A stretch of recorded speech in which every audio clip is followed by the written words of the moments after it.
Good morning, St. Michael's. For those of you who don't know me, my name is Peter Sergienko. I'm part of our Reckoning with Racism team that has been studying our land story through a program offered by Ecumenical Ministries of Oregon. And I'm here to tell my family's land story, or at least a part of it. And this is really my dad's side of the family. His parents, who I knew as Bapsi and Jadek, my grandparents, emigrated to the United States from Poland and Lithuania, respectively. And we don't know much about their immigration story.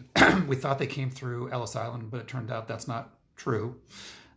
We don't know exactly how they got to the United States, but we do know that this mysterious person that we knew as Uncle Tony helped them settle in Chicopee, Massachusetts, and found them jobs in a tire and rubber company doing manufacturing tires. And Bapsi and Jadek met, I think, at that work and got married. They had 6 children. My dad was the youngest of their children. And the only house that I ever knew that they lived in was a place called 67 Washington Street in Chicopee Falls. And I knew it as a multi-generational household. My grandparents lived there with my Uncle George and his children. Didn't think much about it. Didn't think much about Chicopee. Have now learned as an adult that Chicopee is the Nipmuc name for violent waters or rapids. Chicopee Falls is probably what that refers to. So that's my dad's grandparents. My house, my dad's and mom's house for me growing up was in Tacoma, Washington.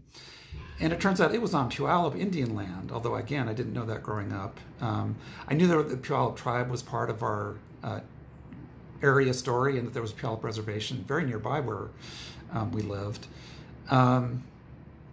But didn't really think much about it. So I lived in Tacoma until I started college, and then my dad, who had been and was an educator, lost his job in Tacoma and had to look for work elsewhere. And he eventually found work in Pennsylvania and a couple different places and in South Carolina, and was away from Tacoma for more than 10 years. But for all that time, he kept the family home and rented it out. And my mom was part of that team and part of that decision. And I never really understood why. But it turns out that my dad was very housing insecure as a kid growing up. And that house that I knew on Washington Street was sort of the place where they ended up and they hung on to after living all over the place and moving quite frequently. And so I recognize in that a privilege associated with land ownership and the ability to accumulate wealth and security by getting land. And in both instances, the land that my family took was originally native land, indigenous land, land that was associated with tribes. And the same is true with St. Michael's land. It's on land that was historically part of the Chinook peoples, particularly the Multnomah and Clackamas bands of the Chinook.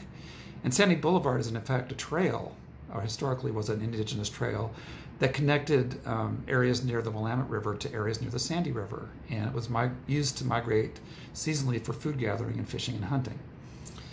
So that's just a part of our story, and I'm going to stop there, but just invite you into this process of learning more about our family land stories and how that relates to racism in the United States. Thanks.